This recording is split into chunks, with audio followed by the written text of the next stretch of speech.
So I've gotten some comments on some of my COVID-19 videos that are to the effect of, glad to see that you're finally coming around, or nice to know that you woke up, or something to that effect. And when I hear that stuff, I'm fairly insulted. Now, don't get me wrong. I'm not this kind of person that just sits on this negativity and just, I'll never get over it. I do get over it. It's when you just keep throwing it in my face over and over again, or you can dish it out, but you can't take it. That's usually the point where, I'm done with somebody, or I'm done with somebody for a while until they can maybe, win my respect back. But comments here or there, it's a free country. And I say what I think most of the time on videos, sometimes, or live shows. Sometimes I'll hold my tongue. I really will. Some of you guys are so sensitive, I swear if I say anything, I think you're going to break down and cry. Or you want to fight over everything. Like your opinion is the only opinion. I've said it before. My opinion is not the only opinion. So I'm okay with somebody not agreeing with me. What's weird is when somebody doesn't agree with me, like for 15 videos, why do you even bother watching at that point? But whatever. So don't think that just because I'm insulted or whatnot that I don't ever want to talk to you again, or it's not like that. And if you don't understand that, you don't know me. And I think that's maybe why some of you guys have made some of these comments to that effect, is because you don't know me. When this first happened, I wasn't necessarily on board with it because of the whole, World Health Organization. That's almost like NATO and the United Nations, and well, really more the United Nations. I've dealt with the United Nations, okay? It's a shit show, all right, guys? So, that sort of thing. And then I was kind of on board with this whole, they're playing it. I mean, I would go places and we would joke, somebody would cough and people would say Corona. This is before the national emergency. This is before the stay-home order. People were joking about it because that's what it was. And I wasn't taking it seriously because it just didn't seem to be that way. And when the president came on TV and said, we are now in a national emergency, I said, this got real. And at that point, I started looking at this like a prepper. What have I prepped for, and how do I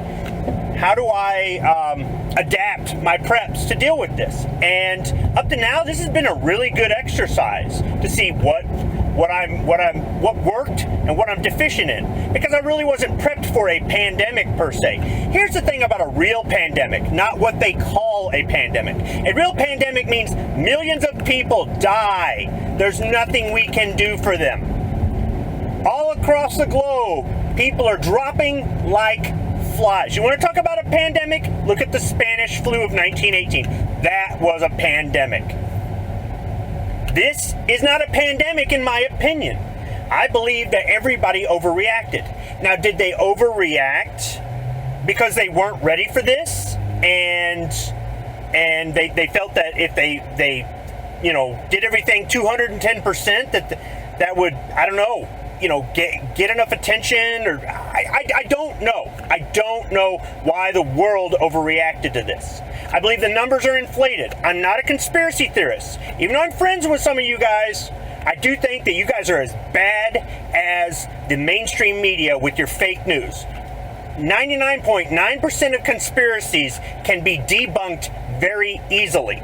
However, there are elements of conspiracy theories that are plausible. And that's sort of what was going on in the beginning.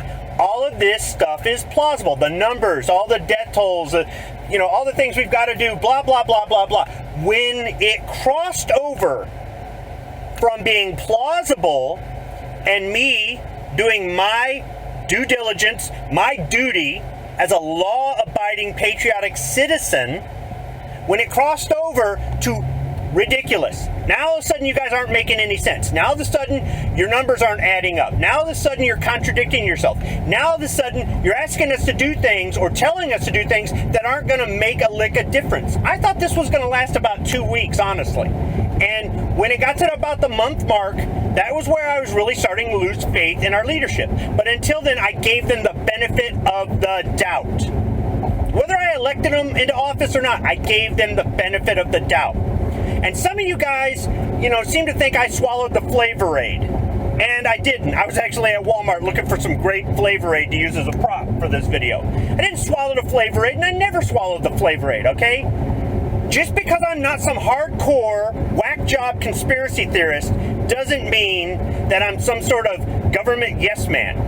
And just because I question the government doesn't mean that I think that they're out to get us. I get so sick of hearing all this. If they were really going to take over, they would have done it by now, guys. They would have done it by now. If you think all this stuff that is going on, these riots and the masks and you know, being furloughed from work and all this stuff is a plot to take us over, it's about the most piss poor, disorganized plot I've ever seen. There are 100 things they could do that we would bend over and let them do to take over. And if you're like, well, this is just an exercise just to see what they can get away with. Great. To what end? Most of these politicians are ancient. They are ancient. By the time they try to do this again, or the next thing, or whatever it is, they're all going to be dead. So who are they setting it up for? Some of these politicians have already got a foot in the grave, and they're the ones that get, you know, oh, they're trying to set things up so they can take over one day. Take over and what? Die?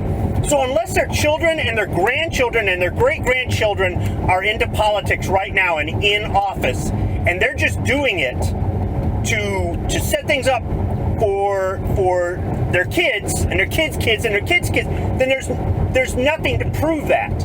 I'm not saying they're good people. They're not, okay? We elect a lot of scumbags, and a lot more get appointed. I mean, that's kind of obvious. You know, this whole thing about the New World Order and all this taking over, you're going to actually get that many people at that many levels to all agree. And I guess that's where the lizard people from the center of the earth come from, right? This is not they live. So please, if you want to make a comment about one of my videos, I appreciate that. But if you want to assume that I am swallowing the Flavor Aid, or that I'm some sort of a yes man, or I don't know what critical thinking is, or that I don't think for myself, or I suddenly start questioning things because I woke up, you don't know me. And maybe you need to take a little bit more time to get to know me better. Maybe instead of assuming, you should ask questions. Maybe you should make some videos of your own. I'm not sure. But to that extent, I'm insulted.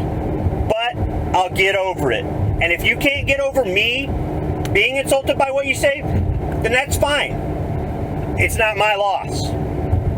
Thanks for watching, or listening, or whatever.